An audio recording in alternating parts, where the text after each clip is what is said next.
Welcome to Sakshi non stop news. రోజంతా బిజీగా ఉన్నారా? న్యూస్ అప్డేట్స్ మిస్ అయ్యారా? డోంట్ వరీ, బ్రేక్స్ లేకుండా బోర్ కొట్టకుండా నాన్ స్టాప్ న్యూస్ ప్రతిరోజు రాత్రి 9 గంటలకు. This is Karthik. వైఎస్ఆర్సీపీ అధినేత వైఎస్ జగన్మోహన్ రెడ్డి గవర్నర్ అబ్దుల్ నజీర్ను కలిశారు. రాష్ట్రంలో క్షీణించిన శాంతి భద్రతల అంశంపై ఫిర్యాదు చేశారు. టీడీపీ అరాచకాలు, రాజకీయ హత్యలపై గవర్నర్కు వివరించారు. వినుకొండలో వైఎస్ఆర్సీపీ కార్యకర్తను అందరూ చూస్తుండగానే నడి రోడ్డుపై దారుణంగా నరికి చంపడం, ఆ తర్వాత రోజు పొంగనూరులో ఎంపీ మిథున్ రెడ్డిపై రాళ్లదాడి, ఆయన వాహనాలు ధ్వంసం చేయడం, మాజీ ఎంపీ రెడ్డెప్ప కారును దహనం చేయడం సహా కూటమి సర్కార్ అధికారంలోకి వచ్చిన తర్వాత రాష్ట్రంలో చోటు చేసుకుంటున్న విధ్వంస పాలనకు సంబంధించిన సాక్ష్యాలు, వీడియోలను గవర్నర్ అబ్దుల్ నజీర్కు అందజేశారు వైఎస్ జగన్. ఏపీకి ప్రత్యేక హోదా ఇవ్వాలని అఖిలపక్ష భేటీలో వైఎస్ఆర్సీపీ డిమాండ్ చేసింది. బీహార్కు ప్రత్యేక హోదా ఇవ్వాలని జేడీయూ కోరింది. అయితే టీడీపీ మాత్రం ప్రత్యేక హోదాపై నోరు మెదపలేదు. ఏపీలో దాడులపై అఖిలపక్ష భేటీలో ప్రస్తావించారు వైఎస్ఆర్సీపీ ఎంపీలు విజయసాయిరెడ్డి, మిథున్ రెడ్డి. ఢిల్లీ వేదికగా టీడీపీ దాడులను ఎండగడతామని అన్నారు విజయసాయిరెడ్డి. ఢిల్లీలో బుధవారం వైఎస్ జగన్ నేతృత్వంలో ధర్నా చేస్తామని, టీడీపీ అరాచక పాలనపై ఫోటో ఎగ్జిబిషన్, ధర్నా చేస్తామని అన్నారు.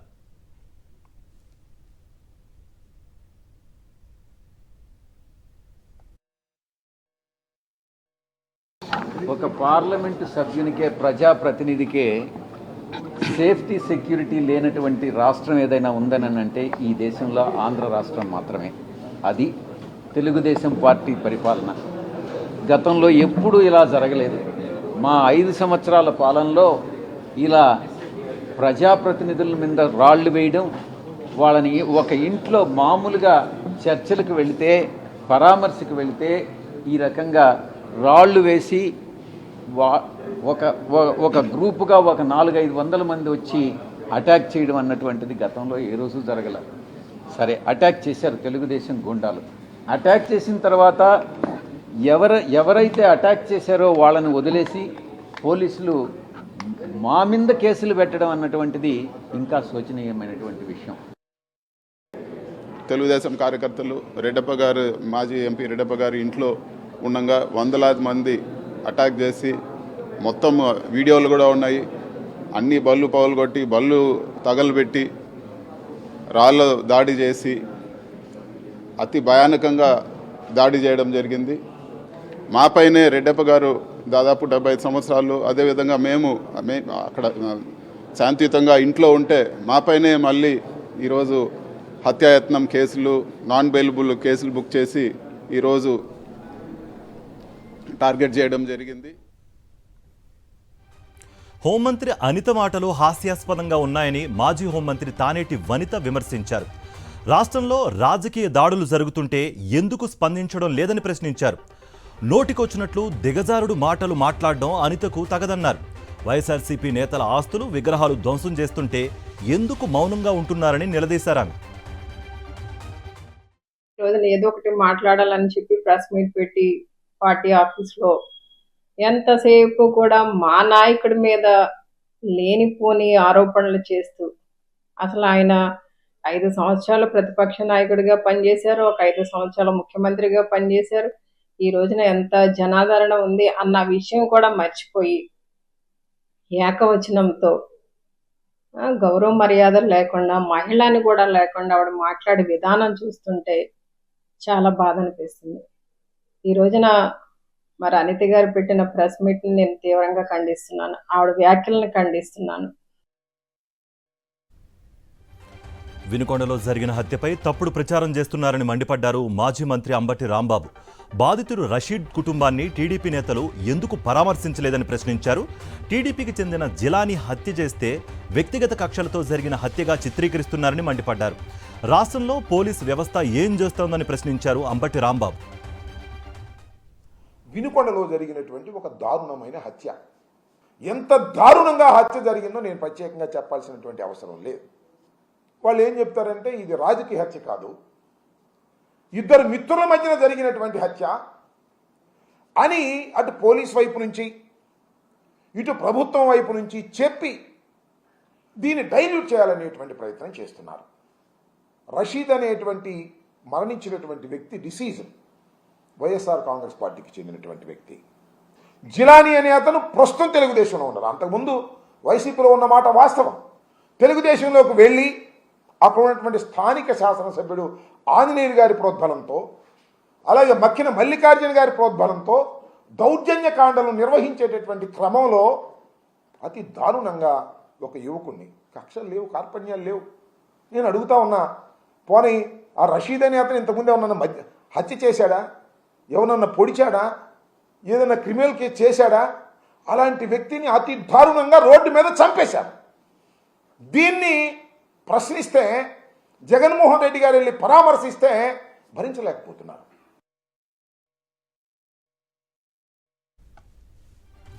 ఎన్నికల సమయంలో పులవర్తి నాని చేసిన డ్రామాలను స్విమ్స్ డాక్టర్లు బట్టబయలు చేశారు. తిరుపతిలోని పద్మావతి మహిళా వర్సిటీ వద్ద పోలింగ్ అనంతరం మే 14వ తేదీన జరిగిన ఘటనలో పులవర్తి నానికి ఎలాంటి గాయాలు కాలేదని స్విమ్స్ వైద్యులు నివేదికలు ఇచ్చారు. స్విమ్స్ ఆసుపత్రిలో నాని తల, శరీరం, చెయ్యి, కాలికి తీసిన ఎక్స్రే, ఎంఆర్ఐ, సిటీ స్కాన్ ఇలా 6 రకాల వైద్య పరీక్షలు నిర్వహించారు. ఒక్కదానిలోనూ గాయమైనట్లుగా వెల్లడి కాలేదన్నారు. వైద్య నివేదికలు అన్నీ పులవర్తి నాని సంపూర్ణంగా ఆరోగ్యవంతుడిగా ఉన్నట్టుగా తేల్చాయి.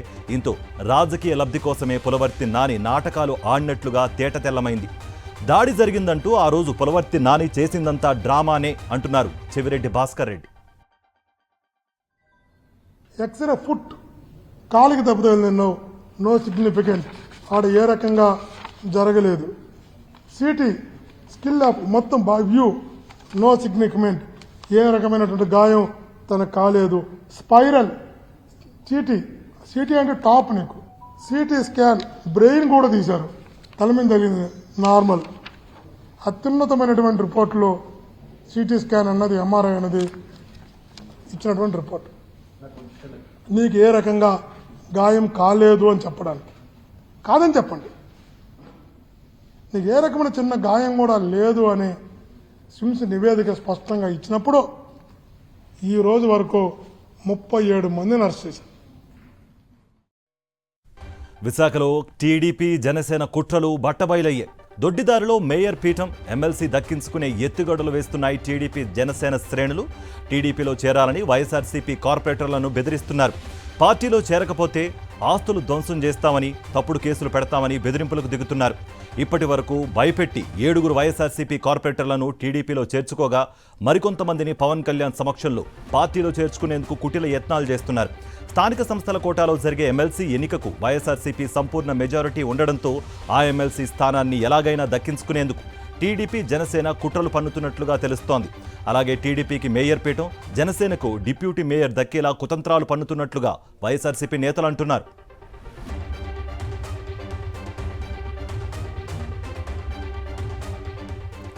మేడిగడ్డ బరాజ్ మరమ్మతులు, కమిషన్ విచారణ తదితర అంశాలపై సీఎం రేవంత్ రెడ్డి సమీక్షించారు. ఢిల్లీలోని తన అధికారిక నివాసంలో నీటిపారుదల శాఖ మంత్రి ఉత్తమ్ కుమార్ రెడ్డి, నీటిపారుదల శాఖ కార్యదర్శి రాహుల్ బొజ్జా, సలహాదారు ఆదిత్యనాథ్ దాస్తో సీఎం సమావేశమయ్యారు. ఢిల్లీలో ఇవాళ జరిగిన నేషనల్ డ్యామ్ సేఫ్టీ అథారిటీ సమావేశంలో చర్చించిన అంశాలను మంత్రి ఉత్తమ్ అధికారులు సీఎం దృష్టికి తీసుకువెళ్లారు. ఆయా అంశాలపై రేవంత్ తన అభిప్రాయాలను వారికి తెలిపారు. రేపు ఢిల్లీలో జరగనున్న ఎన్డీఎస్ఏ సమావేశం విషయంలో అధికారులు, ఇంజనీర్లకు పలు సూచనలు చేశారాయన. మతోన్మాద శక్తులు ఏకమై ఎన్నికల్లో బీజేపీని ఓడించేందుకు ప్రయత్నించాయని కేంద్ర మంత్రి కిషన్ రెడ్డి అన్నారు. సికింద్రాబాద్ సెంట్రల్ జిల్లా విస్తృత స్థాయి కార్యకర్తల సమావేశంలో ఆయన పాల్గొన్నారు. దేశ వ్యతిరేక శక్తులు, తీవ్రవాద శక్తులు చాప కింద నీరుల మోదీ, బీజేపీకి వ్యతిరేకంగా కుతంత్రాలు పన్నాయని ఫైర్ అయ్యారు. ఎన్నికల్లో ఎంఐఎం తప్పుడు ప్రచారం చేసిందని దుయ్యబట్టారు. రానున్న పార్లమెంట్ సమావేశాల్లో కాంగ్రెస్ నిజస్వరూపం మరోసారి బయటపడిందన్నారు.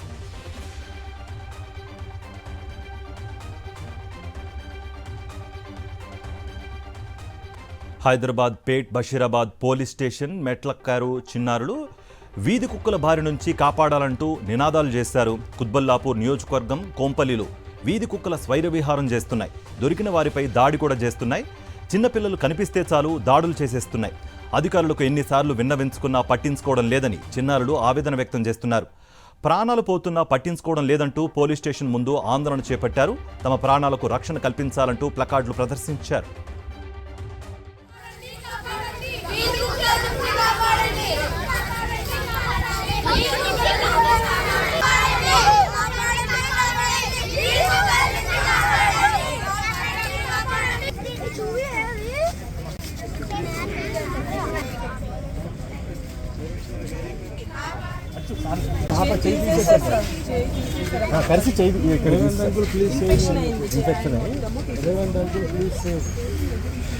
మున్సిపాలిటీ వాళ్ళు కూడా రావట్లేదు.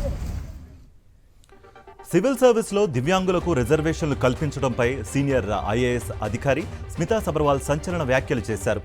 వైకల్యం ఉన్న పైలట్ను ఎయిర్లైన్ నియమించుకుంటుందా లేదా వైకల్యం ఉన్న సర్జన్ను విశ్వసిస్తారా? అలాగే ఫీల్డ్ వర్క్లో ఎక్కువ సమయం ప్రజలతో ఉండి వారి మనోవేదనను అర్థం చేసుకోవాల్సిన సివిల్ సర్వెంట్కు శారీరక దృఢత్వం అవసరం అన్నారు. అలాంటిది సివిల్ సర్వీస్లో దివ్యాంగుల రిజర్వేషన్ అవసరమా అని ఎక్స్లో ట్వీట్ చేశారు స్మితా సబర్వాల్. ఇప్పుడు ఈ వ్యాఖ్యలు సర్వత్రా చర్చకు దారితీశాయి.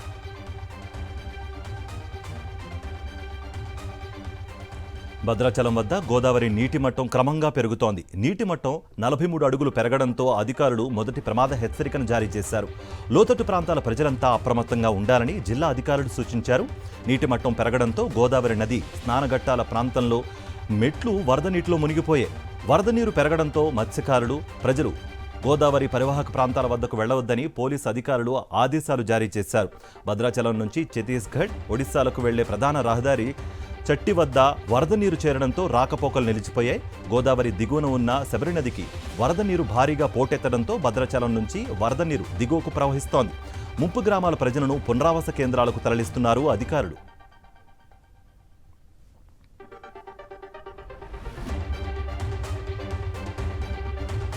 తెలంగాణ వ్యాప్తంగా కురుస్తున్న భారీ వర్షాలకు పలు ప్రాజెక్టులు జలకాళ సంతరించుకున్నాయి. ఎగువ ప్రాంతాల నుంచి వస్తున్న వరదతో కృష్ణా, గోదావరి నీటి మట్టం క్రమంగా పెరుగుతోంది. శ్రీరామ్ సాగర్, నాగార్జున సాగర్, గడ్డెన్నవాగు, పార్వతీ బరాజ్, తాలిపేరు, శ్రీపాద ఎల్లంపల్లి ప్రాజెక్టులకు భారీగా వరద నీరు వచ్చి చేరుతోంది. గోదావరి ఉధృతంగా ప్రవహిస్తూ ఉండడంతో తీర ప్రాంతాల ప్రజలను అధికారులు అప్రమత్తం చేశారు.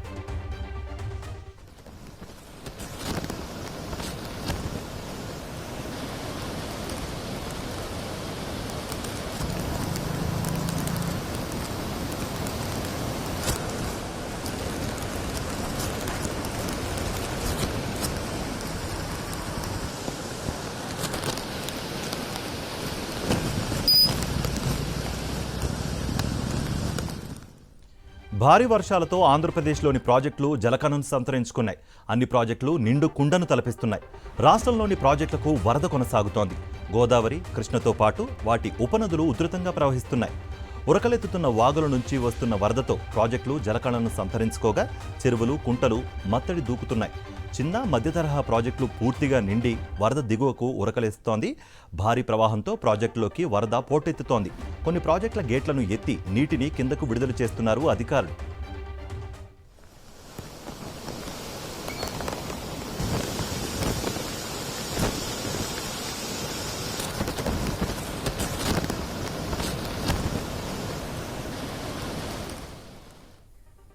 తెలంగాణలో రాగల 3 రోజుల పాటు తేలికపాటి నుంచి భారీ వర్షాలు కురిసే అవకాశం ఉందని హైదరాబాద్ వాతావరణ కేంద్రం తెలిపింది. రానున్న 12 గంటల్లో ఛత్తీస్గఢ్ మీదుగా వాయువ్య దిశగా కదిలి క్రమంగా బలహీనపడే అవకాశం ఉందని వెల్లడించింది. రుతుపవన ద్రోణి సగటు సముద్ర మట్టం వద్ద జైసల్మేర్, కోటా, గుణ, మాండ్లా, ఇంటీరియర్ ఒడిశా, ఛత్తీస్గఢ్, తూర్పు ఆగ్నేయ బంగాళాఖాతం మీదుగా అల్పపీడనం మధ్యగా వెళుతుందని తెలిపింది. ఈ క్రమంలో రాగల 3 రోజుల్లో తేలికపాటి నుంచి భారీ వర్షాలు కురిసే అవకాశం ఉందని హైదరాబాద్ వాతావరణ కేంద్రం హెచ్చరించింది. పలు చోట్ల ఈదురుగాలులు, ఉరుములు, మెరుపులతో వర్షాలు కురిసే అవకాశాలున్నాయని అధికారులు తెలిపారు. పలు జిల్లాలకు వాతావరణం కేంద్రం ఎల్లో అలర్ట్ను జారీ చేసింది. గడిచిన 24 గంటల్లో తెలంగాణ వ్యాప్తంగా పలు జిల్లా భారీ వర్షపాతం నమోదవుతున్నట్టుగా కూడా తెలుస్తోంది.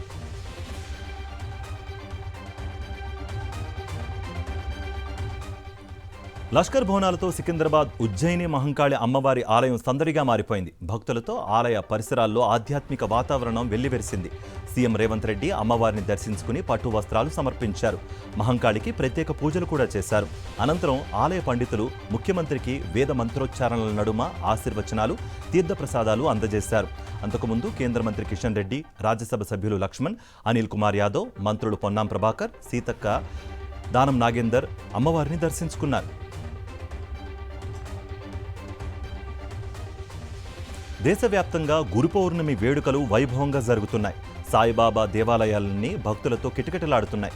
తెలుగు రాష్ట్రాల్లోని సాయినాథుడి ఆలయాలన్నీ భక్తులతో రద్దీగా మారిపోయాయి. పూజలు, కీర్తనలతో సాయినాథుని ఆలయాల్లో ఆధ్యాత్మిక శోభ సంతరించుకుంది.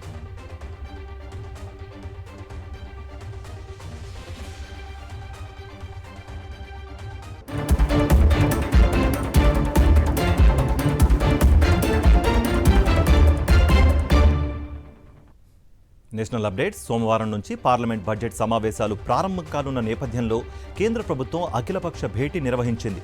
రక్షణ శాఖ మంత్రి లోక్సభలో బీజేపీ ఉపనేత రాజ్నాథ్ సింగ్ అధ్యక్షతన పార్లమెంట్ అనెక్స్ భవనంలో ఈ భేటీ జరిగింది. 44 పార్టీలకు చెందిన 55 మంది నేతలు ఈ సమావేశంలో పాల్గొన్నారు. బీజేపీ తరపున ఆ పార్టీ అధ్యక్షుడు జేపీ నడ్డా, వైఎస్ఆర్సీపీ నుంచి ఎంపీలు విజయసాయిరెడ్డి, మిథున్ రెడ్డి, కాంగ్రెస్ నేతలు గౌరవ్ గొగోయ్, జయరాం రమేష్, కె సురేష్, ఎంఐఎంకు చెందిన Asaduddin Owaisi, RJD MP Abhay Kushwa, JDU నాయకుడు సంజయ్ ఝా, ఆప్ ఎంపీ సంజయ్ సింగ్, ఎస్పీ నాయకుడు రామ్ గోపాల్ యాదవ్, ఎల్జేపీకి చెందిన చిరాగ్ పాశ్వాన్, ఎన్సీపీ ఎంపీ ప్రఫుల్ల పటేల్ తదితరులు అఖిలపక్ష భేటీకి హాజరయ్యారు. గత పార్లమెంట్ సమావేశాల సందర్భంగా ప్రధాని నరేంద్ర మోదీ ప్రసంగిస్తుండగా ప్రతిపక్షాలు ఆందోళన చేసిన విషయాన్ని ప్రస్తావించిన రాజ్నాథ్ సింగ్ ఈసారి అలాంటి పరిస్థితులు పునరావృతం కాకూడదని విపక్ష నేతలను కోరారు. పార్లమెంట్ బడ్జెట్ సమావేశాలు సజావుగా సాగేందుకు సహకరించాలని పార్లమెంటు వ్యవహారాల శాఖ మంత్రి కిరణ్ రిజిజు ప్రతిపక్ష నేతలకు విజ్ఞప్తి చేశారు. కేరళలో నిపా వైరస్ కలకలం సృష్టిస్తోంది. వైరస్ సోకిన 14 ఏళ్ల బాలుడు మృతి చెందాడు. ఓ ప్రైవేట్ ఆసుపత్రిలో చికిత్స పొందుతూ మరణించినట్లుగా కేరళ వైద్యారోగ్య శాఖ మంత్రి వీణా జార్జ్ వెల్లడించారు. అతడికి నిపా వైరస్ సోకినట్లుగా నిర్ధారించిన కొన్ని గంటల వ్యవధిలోనే మరణించడం ఆందోళన కలిగిస్తోంది. బాలుడుకు ఎవరెవరు దగ్గరగా వచ్చారన్న దానిపై ఆరా తీస్తున్నట్లుగా వివరించారు. అంతర్జాతీయ నిబంధనలు పాటించి అంత్యక్రియలు నిర్వహిస్తామని వీణా జార్జ్ చెప్పారు. దీనిపై బాలుడి తల్లిదండ్రులు, ఇతర కుటుంబ సభ్యులతో జిల్లా కలెక్టర్ మాట్లాడి నిర్ణయం తీసుకుంటారని తెలిపారు.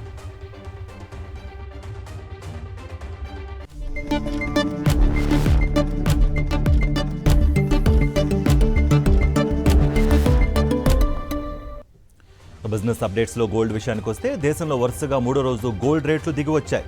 హైదరాబాద్ మార్కెట్లో బంగారం ధర తగ్గింది. 24 క్యారెట్ల బంగారం రేటు 3 రోజుల్లో 1000 రూపాయల మేర పడిపోయింది. ఇవాళ ఒక్కరోజే తులం రేటు 380 రూపాయలు తగ్గి 73,970కి చేరుకుంది. ఇక 22 క్యారెట్ల పసిడి రేటు 350 రూపాయల మేర తగ్గి తులం 67,800 రూపాయలుగా ఉంది. ఇక ఢిల్లీలో చూస్తే 24 క్యారెట్ల స్వచ్ఛమైన గోల్డ్ రేటు తులానికి 380 తగ్గి 74,120 రూపాయలు పలుకుతోంది. 22 క్యారెట్లకు 350 పడిపోయి 67,950 వద్దకు దిగి వచ్చింది.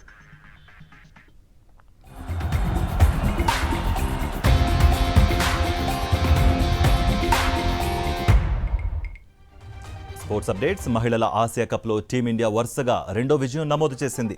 దంబుల్లా వేదికగా యూఏఈని భారత మహిళల జట్టు చిత్తుగా ఓడించింది. ఈ మ్యాచ్లో టీమిండియా 78 పరుగుల భారీ తేడాతో నెగ్గింది. భారత్ నిర్దేశించిన 202 పరుగుల భారీ లక్ష్య ఛేదనలో యూఏఈ ఓవర్లన్నీ ఆడి 123 పరుగులు చేసి 7 వికెట్లు కోల్పోయింది. కెప్టెన్ ఈషా రోహిత్ ఓజా 38 పరుగులు, కనీషా ఇగోడెగా 40 పరుగులు మాత్రమే చేసి ఆకట్టుకున్నారు. టీమిండియా బౌలర్లలో దీప్తి శర్మ 2, రేణుకా ఠాకూర్ సింగ్, తనుజా కన్వర్, పూజా వస్త్రాకర్, రాధా యాదవ్ తలో వికెట్ పడగొట్టారు. ఈ విజయంతో భారత్ దాదాపు సెమీఫైనల్ బెర్తు ఖరారు చేసుకుంది. భారత్ తదుపరి మ్యాచ్ మంగళవారం నేపాల్తో తలపడాల్సి ఉంది.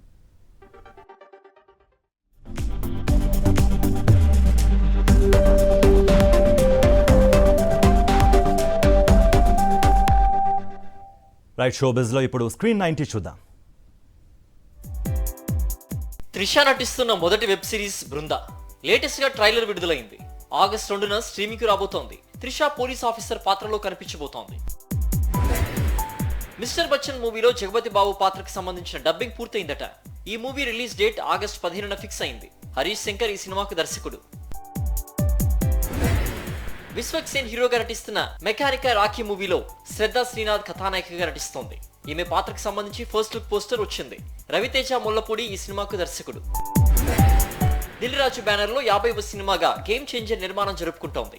ఇక ఈ మూవీ టీజర్ ను ఆగస్టు 15న రిలీజ్ చేయబోతున్నారట. బాలీవుడ్ లో రీసెంట్ గా విడుదలైన కిల్ మూవీకి పాజిటివ్ టాక్ వచ్చింది. జూలై 23 నుంచి ఈ మూవీ ఓటీటీ స్ట్రీమింగ్ కు రాబోతోంది. పులివెందుల మహేష్ హీరోగా నటిస్తున్న స్కూల్ లైఫ్ సినిమా ప్రారంభోత్సవం ఘనంగా జరిగింది. యుఎస్ లో కల్కి 2898 AD మూవీకి సూపర్ రెస్పాన్స్ వస్తోంది. అక్కడ ఈ మూవీ $18.2 మిలియన్ పైగా వసూలు రాబట్టింది. ప్రపంచవ్యాప్తంగా ఈ మూవీ 1000 కోట్లకు పైగా వసూలు సంపాదించింది. బాలీవుడ్ హీరో రణ్వీర్ సింగ్ హీరోగా ఆదిత్యధర్ దర్శకత్వంలో ఓ సినిమా తెరకెక్కబోతోంది. ప్రస్తుతం ప్రీ ప్రొడక్షన్ పనులు జరుగుతున్నాయట. రామ్ చరణ్ బుచ్చిబాబు కాంబో సినిమాకు పెద్ది అనే టైటిల్ ప్రచారంలో ఉంది. ఇప్పుడు ఇదే టైటిల్ ను ఫిక్స్ చేసినట్టుగా టాక్. ఏఆర్ రెహమాన్ ఈ మూవీకి సంగీతం అందిస్తున్నాడు. రైట్, ఇవి నాన్ స్టాప్ న్యూస్ అప్డేట్స్.